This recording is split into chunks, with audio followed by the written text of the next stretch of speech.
They're trying to rewrite that initial narrative that was out there that basically Shedeur is wasting everyone's time. But I think, and Dion certainly thinks, that there is going to be a world in which Shedeur sets foot in a football game. Major, game-changing news is now emerging out of Cleveland, as deeply placed insider sources are beginning to reveal a series of major behind-the-scenes moves happening at the Browns headquarters. The long-standing talk that the franchise is laying the groundwork for a potential future star has now been confirmed, and that star is none other than Shedeur Sanders. And now, for the very first time, it truly looks like the Cleveland Browns are fully committed to preparing Shedeur for a starting role, and they are now actively ensuring that all of the manufactured dirt surrounding his name is completely cleared away before he finally steps onto the NFL stage. And while Dillon's future with the team remains completely uncertain, well-placed insiders are now confident that Shedeur's moment is not just coming, it is going to be a complete and total game changer. So you need to stay tuned as we dive deeper into what this seismic shift could mean for the Browns' entire future, and why Shedeur Sanders could be the one to finally lead them into a new and hopefully more successful era.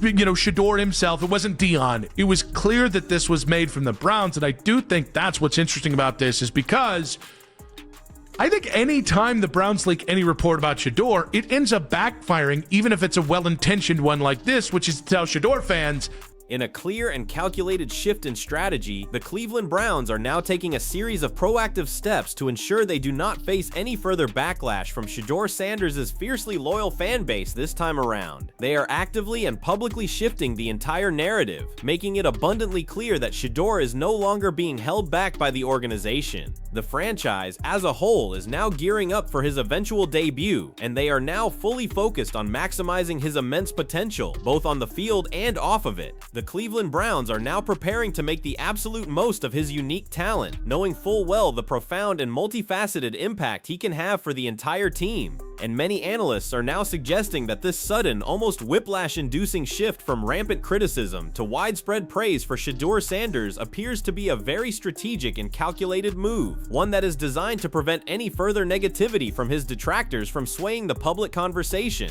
It now seems as if the owner, Jimmy Haslam, is the true mastermind behind this entire new approach, as he had previously stated long before the season had even begun that both of the team's rookie quarterbacks would be given a legitimate chance to play, and this carefully crafted and orchestrated PR move now ensures that the Browns management can stay in complete and total control of the narrative that is surrounding Shedeur.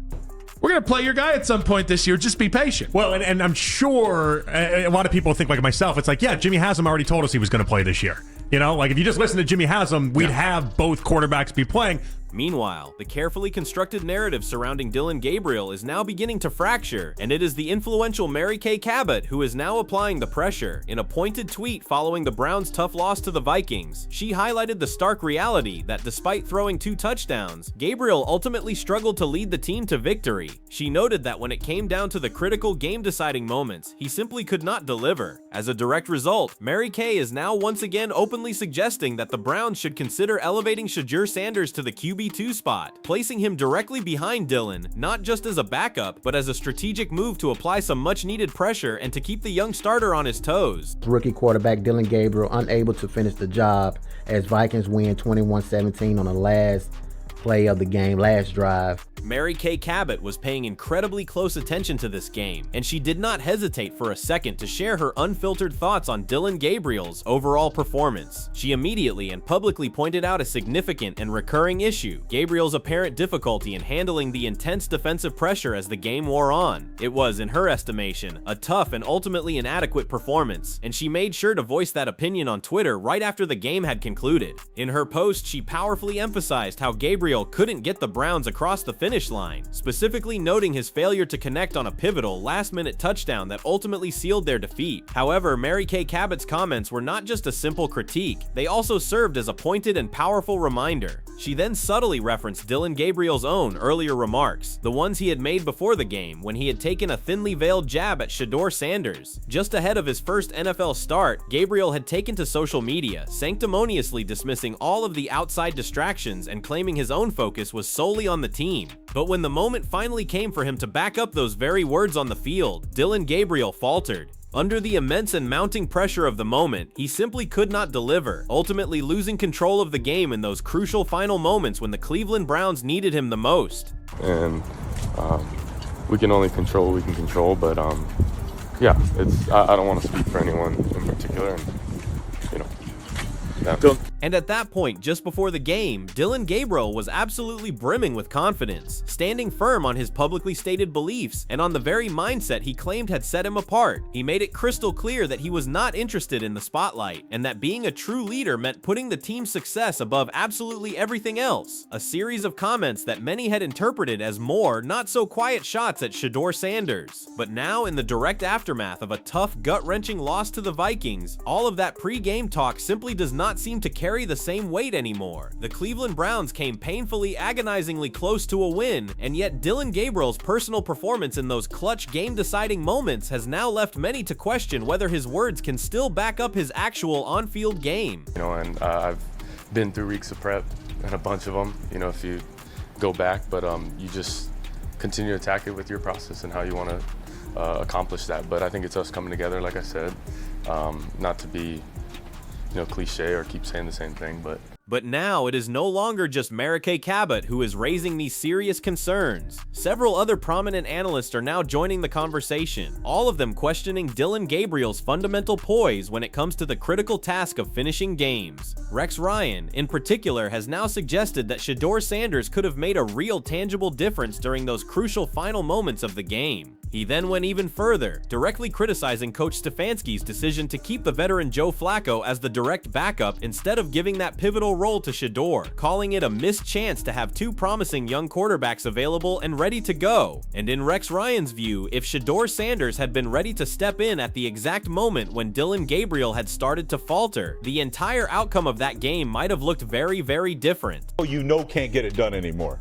So bring Shedeur Sanders up with the young kid, the lefty, and now your first and second team. And yes, this is the very same Rex Ryan who had previously and so harshly criticized Shedeur Sanders, baselessly accusing him of not putting in enough work. And yet he is now the one who is publicly suggesting that Shedeur should be immediately considered as the direct backup. This stunning and transparent shift in perspective clearly highlights how the Browns management is now subtly but deliberately pushing the idea that Shedeur will soon be taking the field. It is a very strong and undeniable indicator that they are now preparing for his eventual role, and it is a very promising sign for Shedeur's entire future with the team. In conclusion, it is now abundantly clear that the Cleveland Browns are strategically shaping the conditions to ensure that Shedeur Sanders will in fact take the field in the very near future. From actively clearing up any negative public perceptions that have been surrounding him, to making a series of subtle but significant moves within the organization, the Browns are now meticulously laying the groundwork for Shedeur to step into a significant and leading role.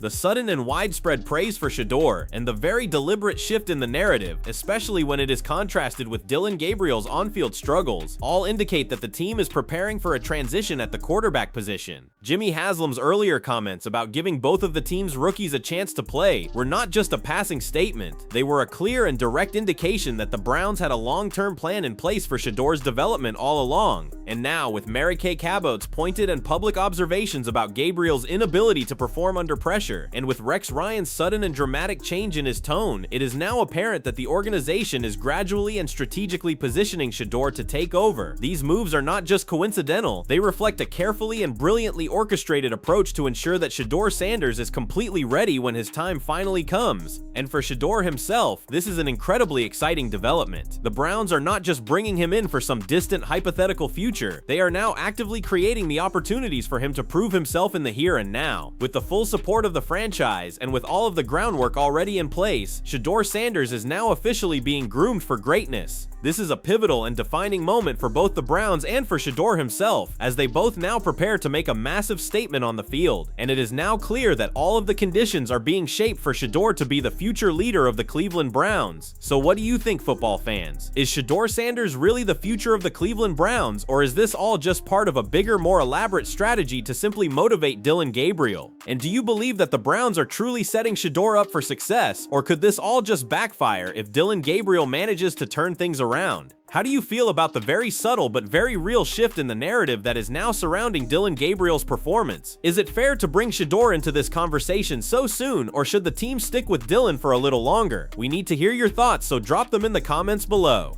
Let's get this conversation going.